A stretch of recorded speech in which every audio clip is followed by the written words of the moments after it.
You're listening to the ADHD Heroes Podcast, a podcast where we speak with the heroes of the ADHD community, namely educators, mental health professionals, and of course, those with ADHD themselves, to gain insights, tools, and most importantly, inspiration towards succeeding and thriving with ADHD. I'm your host, Rabbi Shmuel Reich, a high school Rebbe and an ADHD coach in private practice. Welcome to the show. Hi there. On this week's episode, I spoke with Dr. Moshe Marcus, a psychologist in private practice, about somewhat of an unusual topic. In my practice as an ADHD coach, I help people learn strategies to compensate for ADHD-related challenges, such as disorganization, erratic attention, poor time management, and emotional dysregulation. I help them use their unique strengths and interests to create strategies to succeed at work, school, home, or relationships.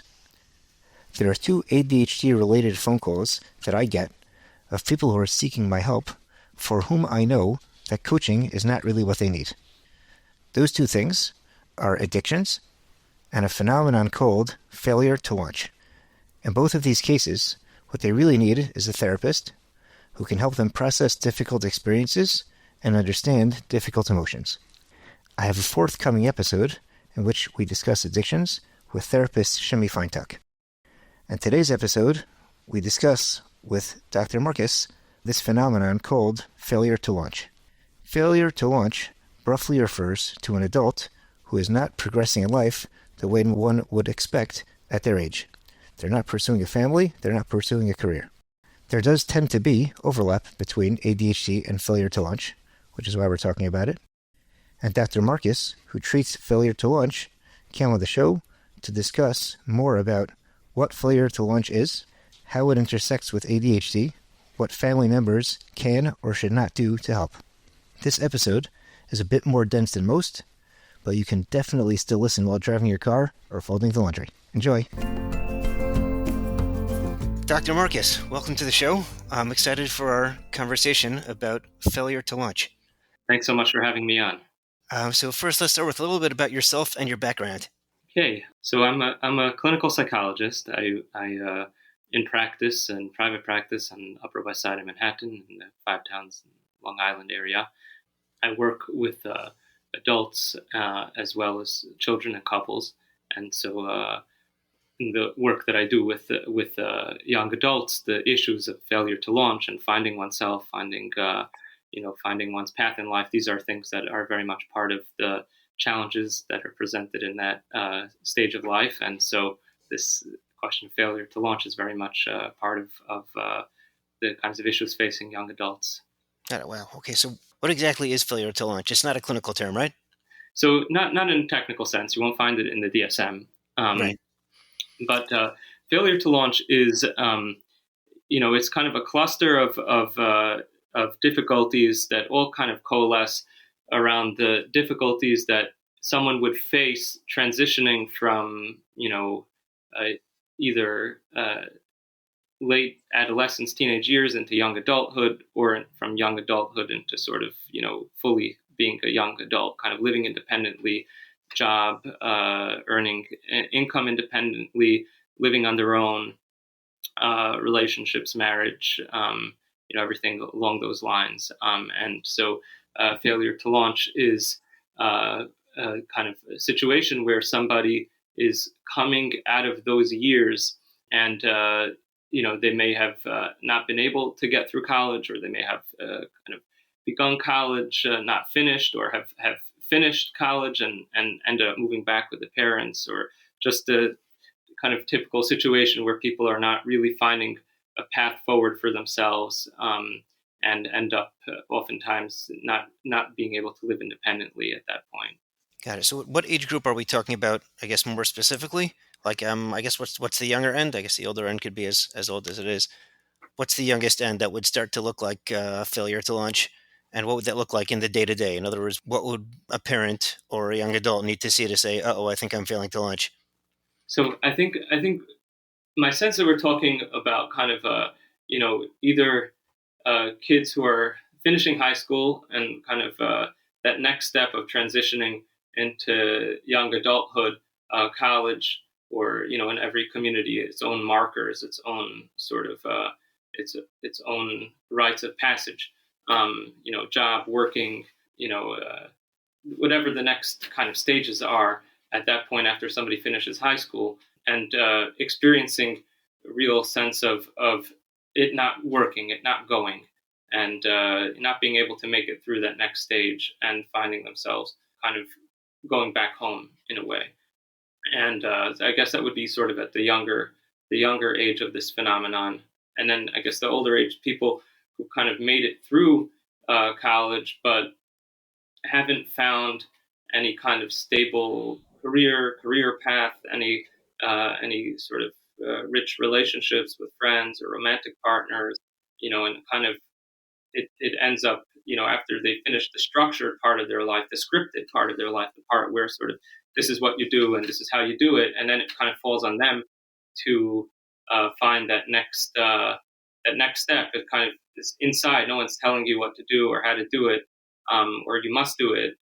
Kind of there's certain freedom there, where the person's own creativity and own ambitions and desires and values and so on sort of really all come together to take them to that next step. And it doesn't happen for some people who really struggle to kind of feel that, or take the next step and end up, with the unstructured part of life, they end up really scuffling to see a path forward and end up back at home. So I'd say that, and as you said, that can kind of continue, as long as it does, throughout, adulthood. So I guess those would be the kind of the two ends of that phenomenon.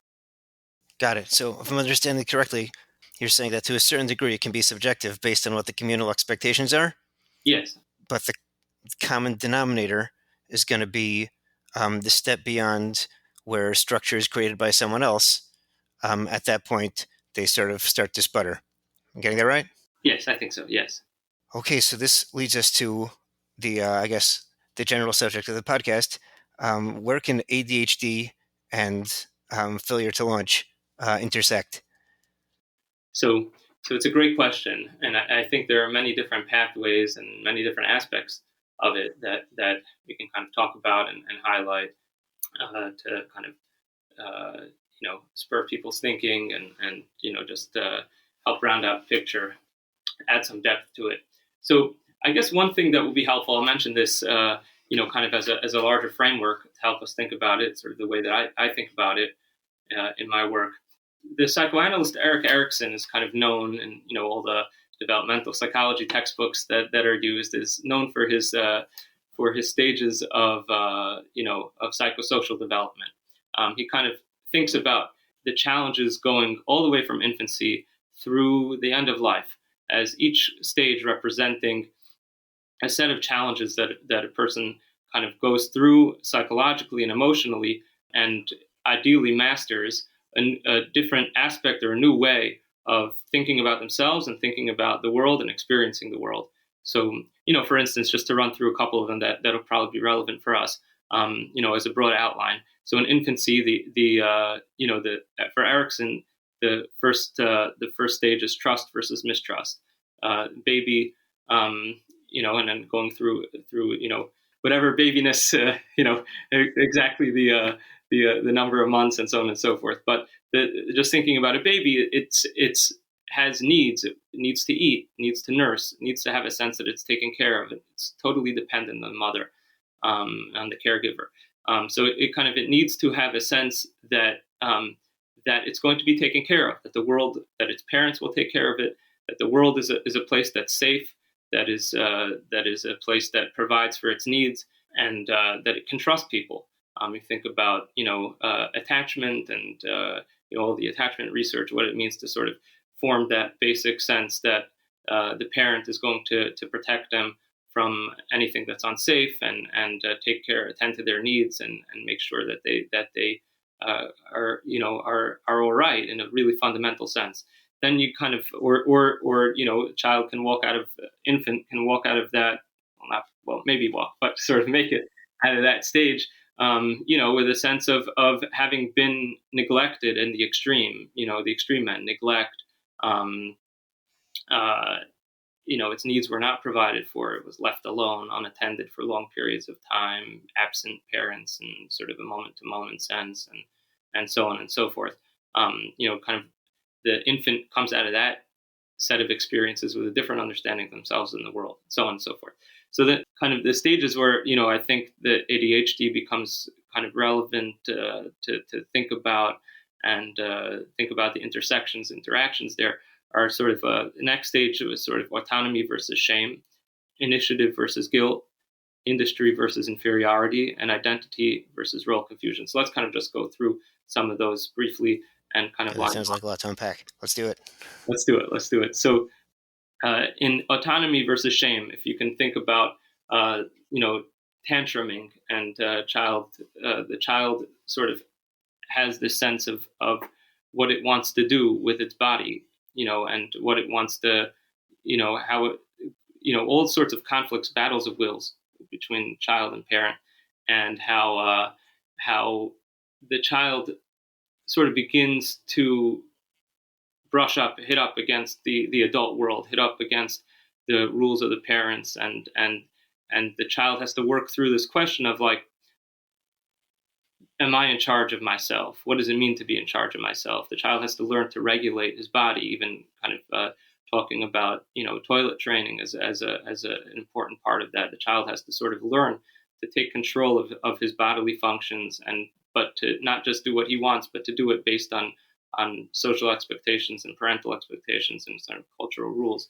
And you kind of walk out of that ideally with a sense that you have a sense of autonomy. You are kind of free, but you're able to accommodate within you also a sense of the expectations of the outside world. I guess that we'll come back to that, but thinking about the next stage in a way, how that continues in initiative versus guilt when you're talking about childhood, like play age children, and how all of a sudden that process continues where there's a desire for greater. The child's imagination expands. What it wants to do with itself expands. It can plan. It can have all sorts of desires about the world, about themselves.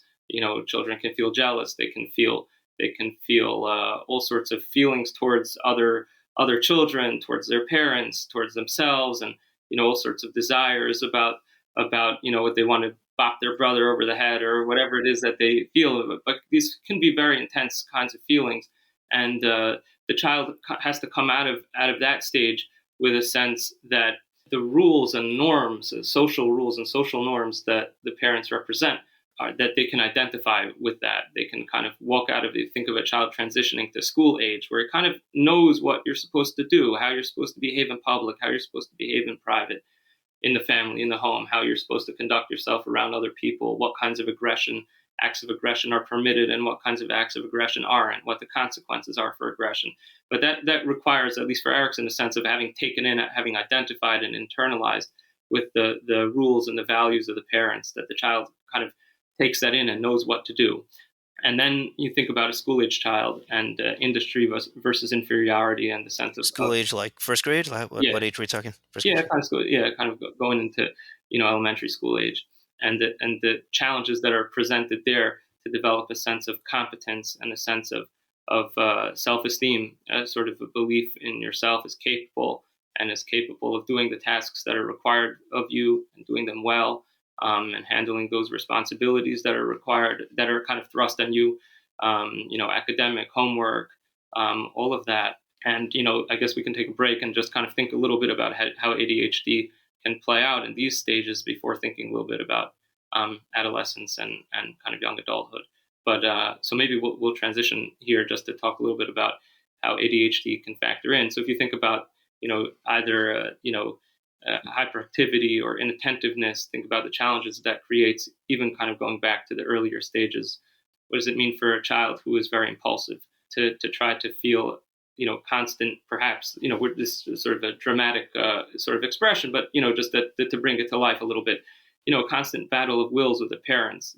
Don't do this, don't do that. The child has a difficult time inhibiting. Child has a difficult time sort of, inhibiting its impulses and its, what I want to do and how I want to do it. Those can be challenges for children with ADHD, and what it means to sort of be find oneself in a frequent clash, frequent opposition, and feeling like you can't really do what it is that adults are kind of expecting you to do, and how that shapes your sense of who you are, or how it shapes your sense of what the adult world wants from you. It can be much more threatening, much more frightening if you feel like you're not able to kind of make this work in the way that adults expect of you. It can kind of really lead to a more entrenched and solidified sense that it's me versus them in a way. You think about, keep on going with that, in these next stages of identification with the parents and cultural, kind of broader cultural norms and values, and what that's like if the child is constantly getting in trouble, or constantly being sort of pointed out by the parents, all the ways in which they forgot to do this, or they forgot to do that, or why'd they break this rule, why'd they break that rule, and how that complicates the resolution of this tension, how it makes it more complicated to feel like that we're all on the same team here. And then I guess lastly, for now, when you think about the challenges, which are obviously well known to everyone, to your listeners, about what it's like for ADHD children in school, and what it's like to feel like you're not doing the schoolwork properly, you're not doing homework properly, you're forgetting, you're getting asked to leave class all the time because you were talking, or because you got into trouble and the teacher is sort of getting you into trouble, and the principal, and that whole cluster. How challenging it becomes to walk out of that, or it can become to walk out of that with a sense of self-esteem, with a sense that you're able to do what the adult world asks of you. So I guess just kind of some thoughts about how ADHD is sort of really can make much more complex, to make these challenges much more complex in development, to sort of walk out of those stages with a strong sense of there being good inside of you, competence, goodness, connectedness, and shared values and shared connections with the adult world. Well, so you're describing in three distinct steps of development, a child with ADHD can come out feeling less connected and less trusting and less confident. Am I getting that right? Absolutely. Okay, so where does that take us moving along?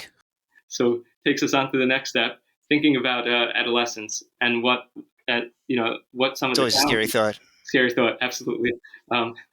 Scary even without this, but right, exactly.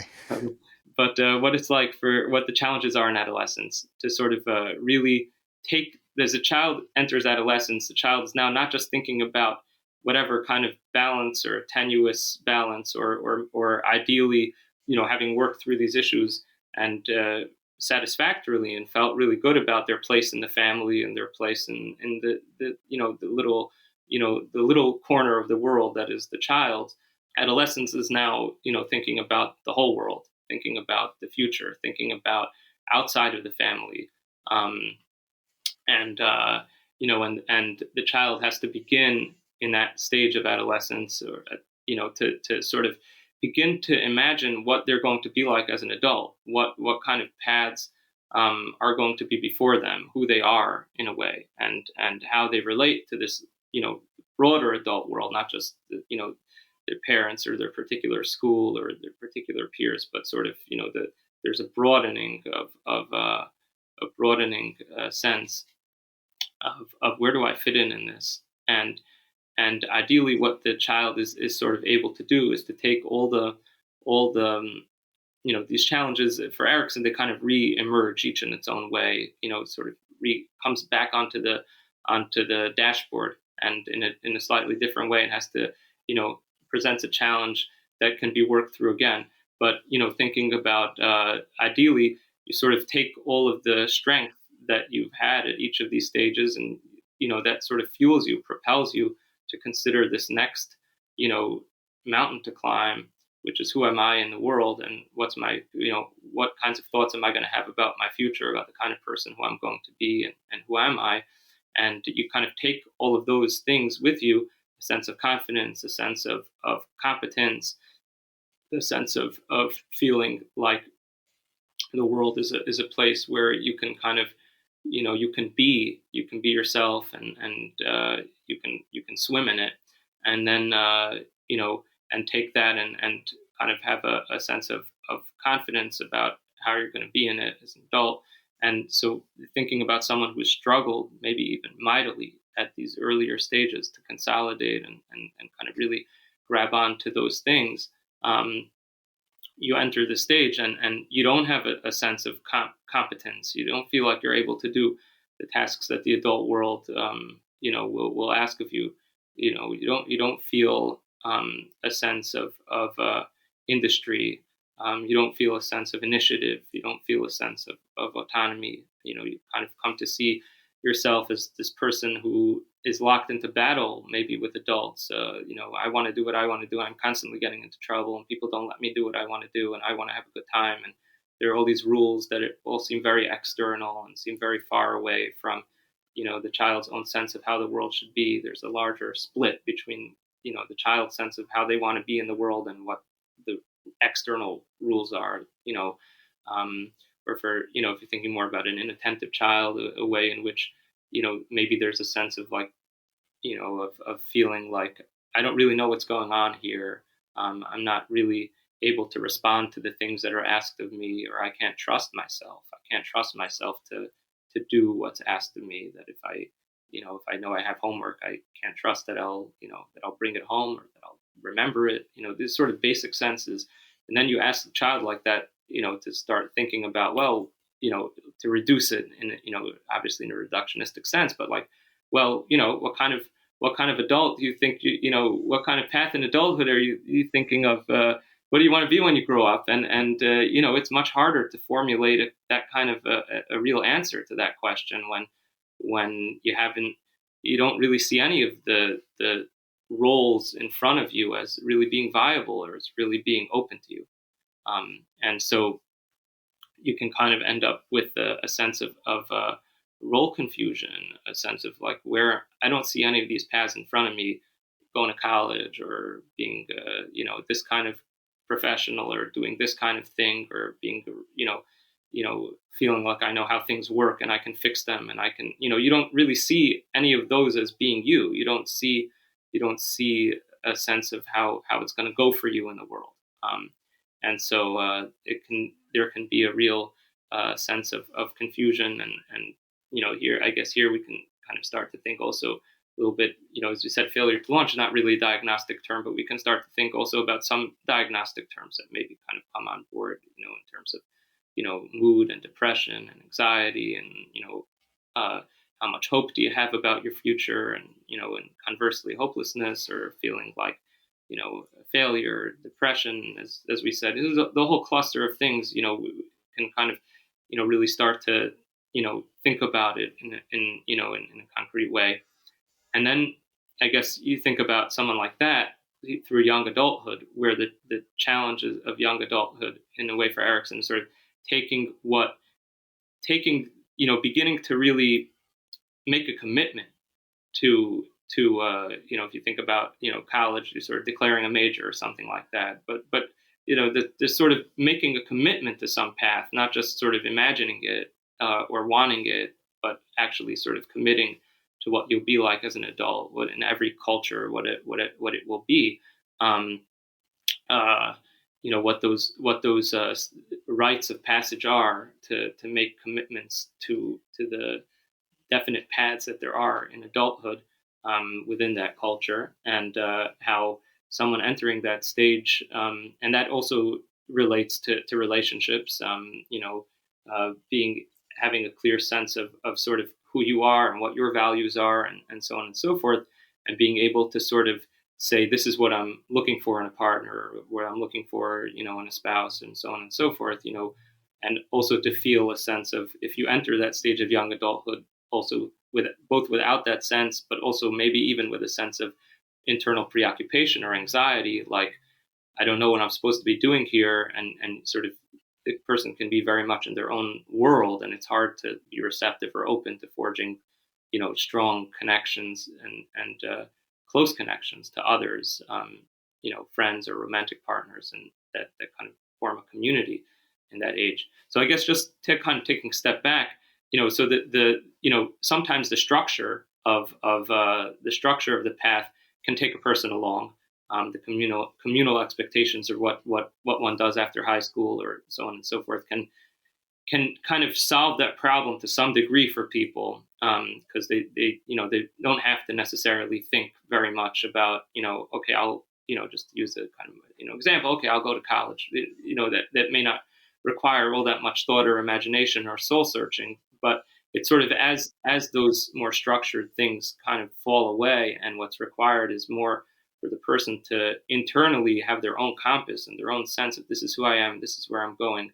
um, so that those, as the structure moves away, these things can be much more challenging if one doesn't feel confident about what they can do, and one doesn't feel hopeful about things working out for them, or one has a sense that the outside world is threatening to their sense of freedom and their sense of, that the adult world is filled with rules and constraints. And I just want to, obviously I don't mean to sort of, to imply it in this sort of moral way, but just more of a dramatic sense. I want to go have fun. I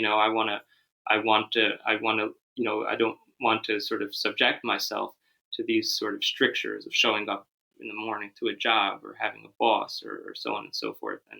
And the ways in which, the earlier experiences can kind of be colored or shadowed by the child's sense of himself in opposition to the adult world. Wow, so that was super clear. So you're saying that during the early developmental stages, you develop these connections, trust, and then when you get to more of the teenage years, you understand your place in the world more, sort of create a vision for where you want to go. And if you're not trusting the world and you're not confident in yourself, then to create that image isn't really so appetizing. So as soon as one starts to need to make a decision for themselves, that's when things don't really take off. Yeah. Yeah. And if I could just add one or two more things, just Sure. to add, just to round out the picture, I guess that one thing that, what talk about resilience and failure, and what it's like for someone to handle failure in those years, and to feel like, and failure is a wide band. Failure can really mean, failure. It can mean also just being not being as successful as you dreamed or imagined, or things not kind of working out in the way that you imagine them to be. And so to think about, how much internal strength sometimes is required to kind of, move past a failure, or move past something that really didn't work out in the way that you wanted it to, and to sort of regroup and feel like you're going to try again. And to think about how challenging that can be for someone who's failed a lot, in the earlier parts of their life, and has sort of not necessarily had much hope that those are things that can be, move past. And so, I guess just to color, the failure to launch, and the word failure, and also, kind of experiences that people can have. Maybe they take a step out, or they take a foray into the world, have some idea or some plan or some goal, and, it doesn't quite work out. And then, how crushing that can be, and how much of a blow that can be to someone's maybe already fragile sense of who they are. Um, In the case of ADHD, would you say that if somebody doesn't understand their ADHD, and doesn't know why that when they try the same things as everybody else, it doesn't work the same way, would you say that's more likely to compound this issue? yes, I think so. Yes. Okay, so bring it to the more hopeful side of things. A couple of things. Phase one, is it does it tend to be a challenge for family members to get a someone who is failing to launch in for help, in for therapy? I think it can be. I think sometimes, I think that touches on a little bit what we were talking about before. Kind of touches a little bit on how much trust there is, between the child, now adult, young adult, and family. How much of a, thinking about what we were talking about, what's it like in a family dynamic where the child may have come to experience or feel rejection from the parents, tremendous sense of disappointment, and how far away does he feel from the parents emotionally? Does he feel like they're on the same team or not? And I think that can kind of, sometimes in some situations, there is more trust, there's more closeness, there's more of a sense of feeling like the parents are someone that can be sort of relied on and trusted to help the child navigate. And child, just young adult now, is kind of scuffling.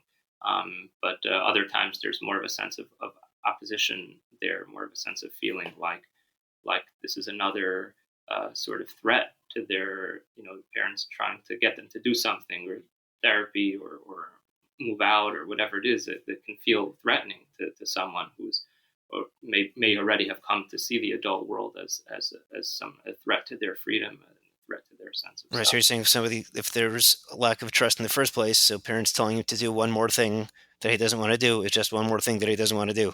Yes. So I think, so I think that transition, of having, in a situation like that, I think it requires a certain sensitivity, to really communicate to the child who's now the young adult, that this is really, to help the child, and to help him move on, and help him get to where he would like to be in life. Right. Have you seen like difficult situations where somebody was successfully able to navigate that, and what would that look like, maybe in a hypothetical or something like that?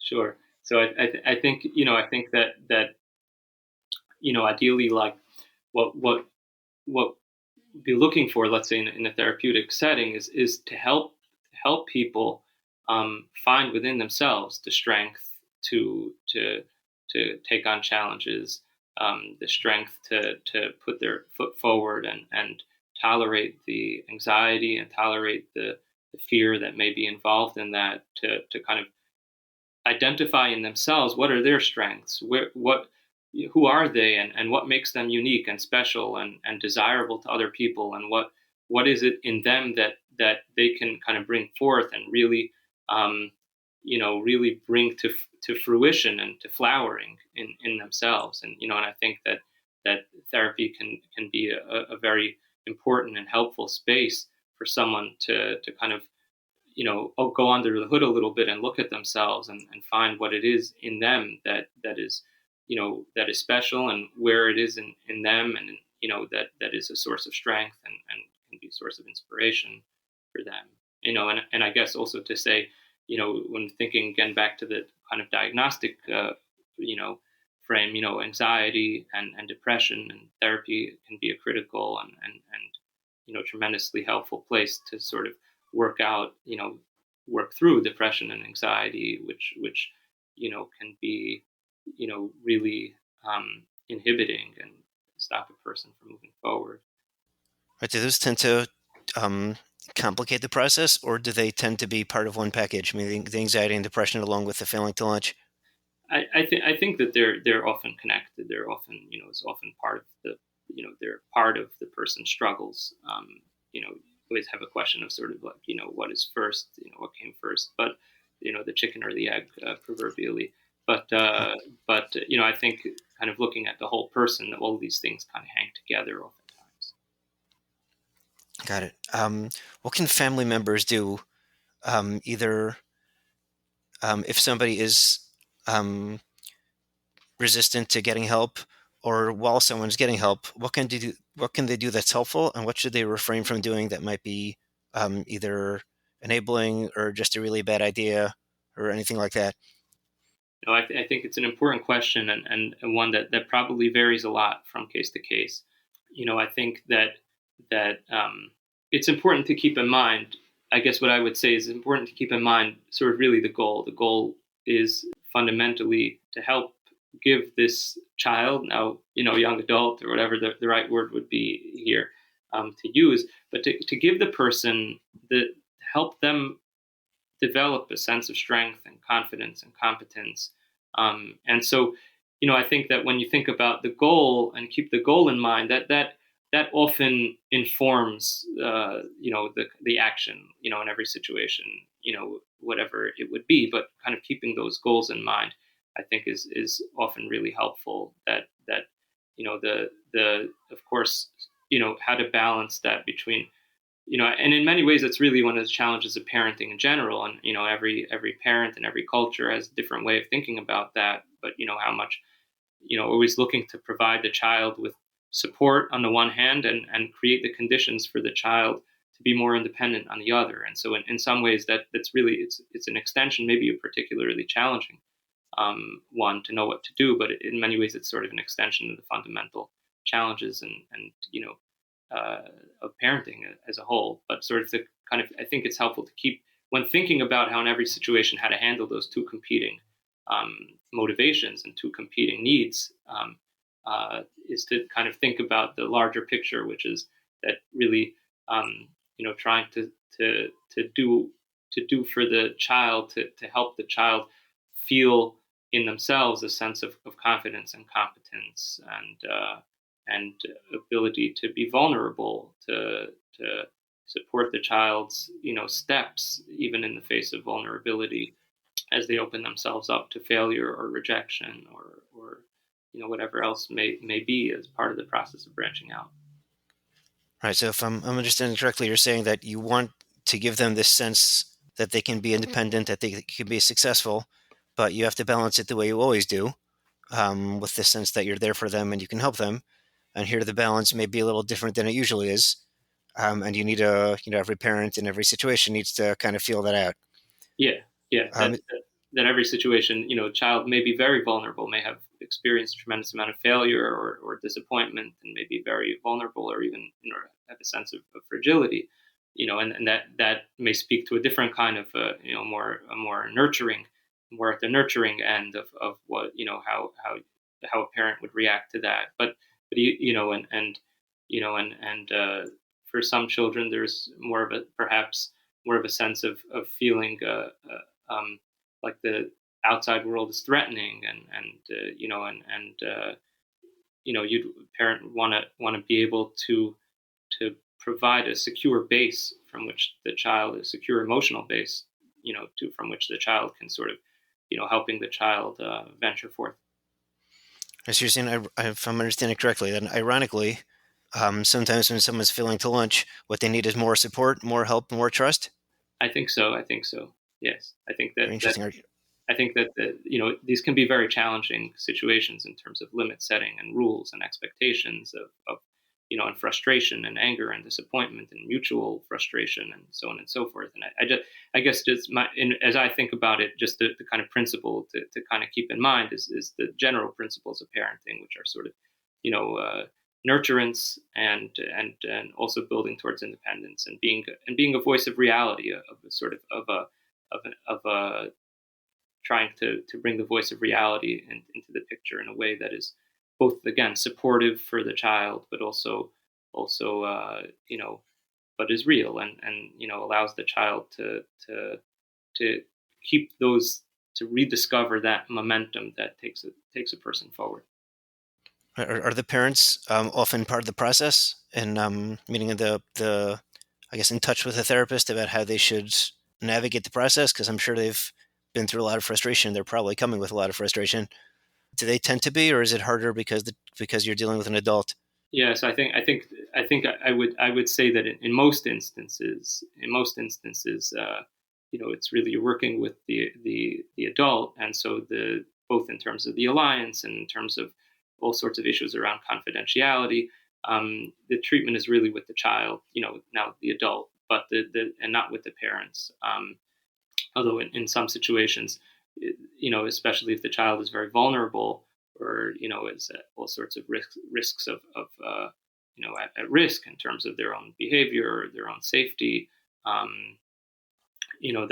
is a different complexion, different picture, and there the parents are really caring for that child still, and in a way that is more similar to how it would be if the child were younger. And so I think that's kind of a different clinical picture.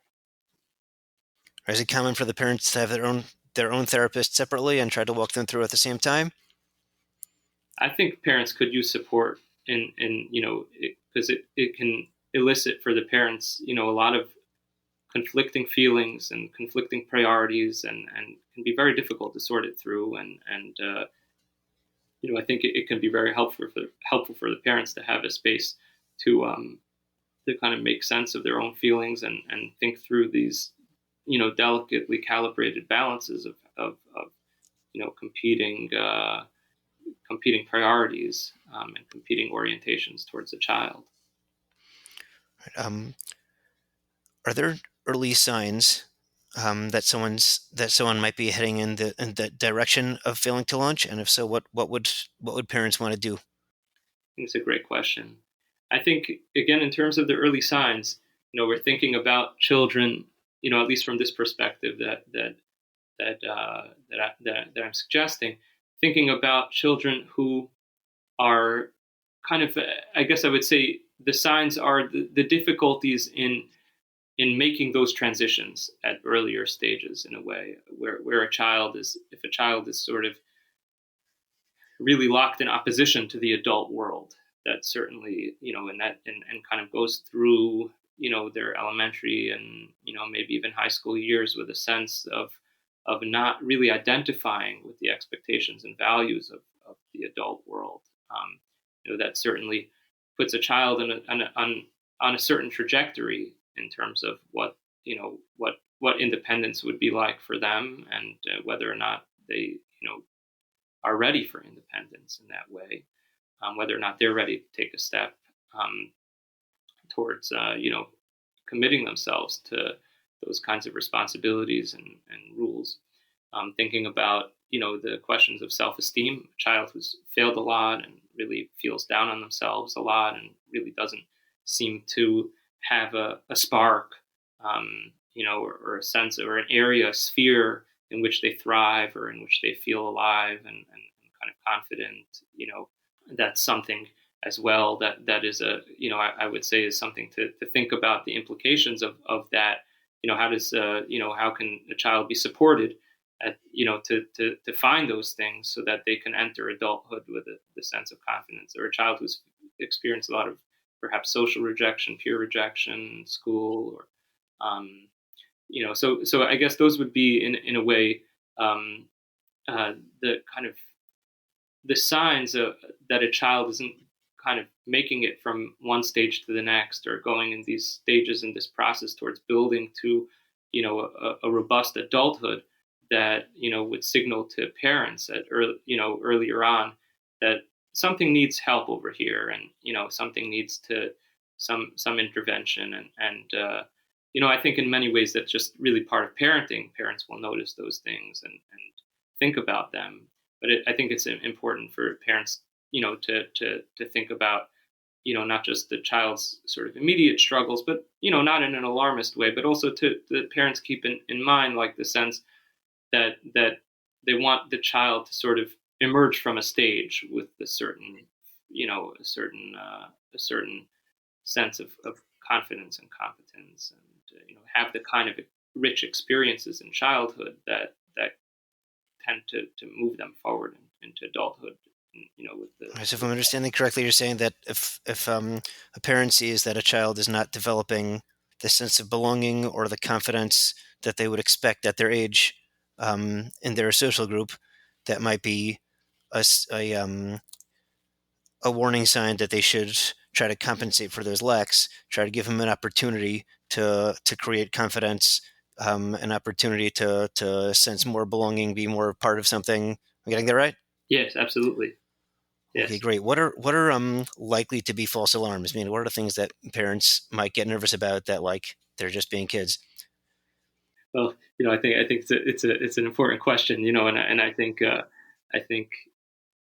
it's important for parents to be able to tolerate their own anxieties about children, and not to kind of go off the edge with it. But I think, not every failure means that the child is always going to fail.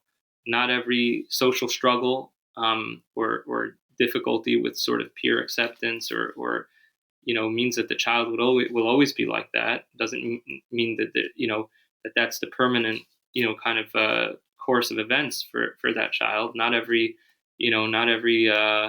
period of confusion of who am I, or where do I belong, and how what's going to be my path, doesn't mean that the child is always going to be in that stage of crisis. And so I think parents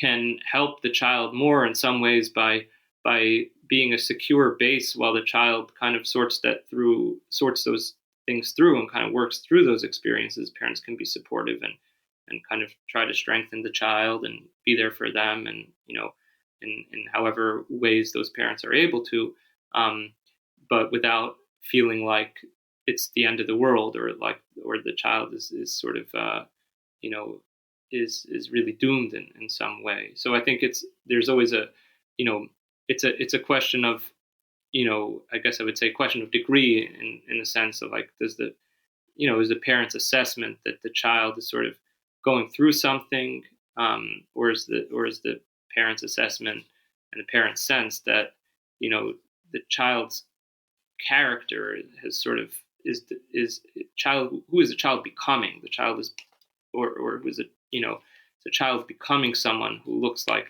they need intervention in some way to put them in position to be able to make use of whatever else is going to be out there in their social world, or in, in family, or in, in school, and so on and so forth, that could enrich them. So I guess, an example of it, a lot of children experience, oppositionality, and a sense of, feeling like, conflict with adults about rules. But, there's a sense, that the parents may have at some point, that's becoming, it's kind of getting in the way of the child's ability to sort of move on into the next stages of childhood and development. And I guess that's sort of how I would describe the difference. So if I'm understanding this correctly, you're saying maybe two things: that if they feel like a part of the child's identity, these issues have become more of a part of the child's identity, or if they feel like they're not developing, like it's holding them back, that would be reason for concern. If Yes. it just looks like a phase, phases happen, and you want to be supportive, but you don't have to be too nervous. Yeah. Yeah. Phases happen, and you want to be supportive, and maybe, the child may need some intervention of some kind. Perhaps, therapy can be helpful for children going through something. But, I guess, the sense of that is, it is, I do think it's an important sort of distinction to keep in mind, the distinction between, like, a phase that's something the child's going through, and something where the child's kind of gone off course, and sort of the trajectory of their development has been That's altered. also interesting. You're saying that somebody could need therapy without it being failure to launch, meaning that a phase can be difficult, and that might require therapy too, or therapy might help with that. But that doesn't require the standing off the alarms of failing to launch, which is sort of a more long term concern. So they're not mutually exclusive. I think so. Yeah, Meaning, just from my vantage point. okay. Anything else you wanted to say about this subject? Well, I would add one more thing. I think when thinking about ADHD, and thinking about, the challenges that young adults who are trying to plot their course in life can feel, and, we're talking more about the emotional pieces to it, but I think, it's important to really keep in mind the practical things that young adults can be struggling with in this stage in relation to their ADHD. How difficult it can be to organize, how difficult it can be to sort of keep on track of, you know, things that need to be done, applications to this thing or that thing, or writing an essay for this thing or that thing, or showing up, organizing yourself time around the job interview, and sort of all the ways in which, in a moment to moment sense, these steps can not just be complicated by the emotional aspect, but the practical aspect too. And I think that's important for people to keep in mind, that there are ways in which, the things that could be more straightforward for someone else can feel very overwhelming, and really complex for someone who's struggling with ADHD. Right, you're saying that the ADHD related challenges can create this sense of incompetence. So getting the support to learn, the executive function skills. No plug for ADHD coaches or anything. So that can help prevent this. That can help, get. I would add, maybe, if this makes sense, that even just knowing what their challenges are, and knowing, like, okay, I'm not so good at this, but I can learn, but I'm good at my other things. That can help them, maintain that confidence, and then learning those skills can, prevent it from spiraling. I got that right? Yes, absolutely. And and also providing that support as they're trying to find their way in the world, as a young adult, and trying to plan, trying to organize, and having that support in place, I think be really meaningful. Meaning following them along with the support, not just to teach them the things that they need to do as they when they need to do them, but as they develop in stages, they're going to need to learn new skills, and as they learn, as they grow, as they get older, they're going to need to learn new skills for new situations, and that needs to be kept up with. Getting that right? Yes, I think so. Yes. Okay, great. So if people want to get in touch with you, how would they do that? And what are the names of your books? So in terms of getting in touch with me, people can find me on Psychology Today through my personal website, MosheMarcusPhD.com, and my contact information is there.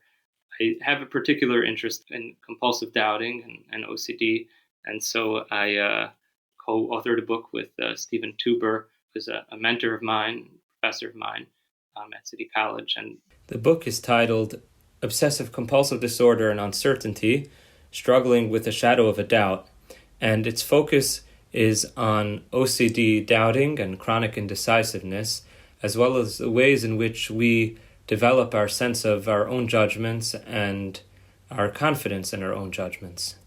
Okay, great. So we'll put a link in the show notes to those guys. And Dr. Marcus, thank you so much for joining us today. This is a really great conversation.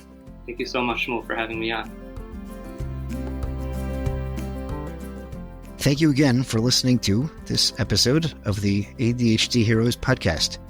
For questions about the podcast, you can email us at adhdheroespodcast@gmail.com. Also, for sponsorships or to share your story, your ADHD story, you can also email us at the same place, adhdheroespodcast@gmail.com. To be in touch with me about ADHD coaching, writing, or speaking engagements, you can email me at rsreichadhdcoach@gmail.com. Be sure to check out my website, rsreich.com, adhdcoach.com. You can follow me on LinkedIn, or you can check out my blog on nefesh.org. Check out my blog there under my name. Important disclaimer: podcasts are great, but they do not take the place of mental health help or medical help. So if you need help with mental health or need a doctor, be sure to be in contact with some of them. Please, if you like this show, please rate, review, and share with a friend. That's how these things get out there. Thank you again for listening, and thank you to our producers at Pretty Easy Podcasts.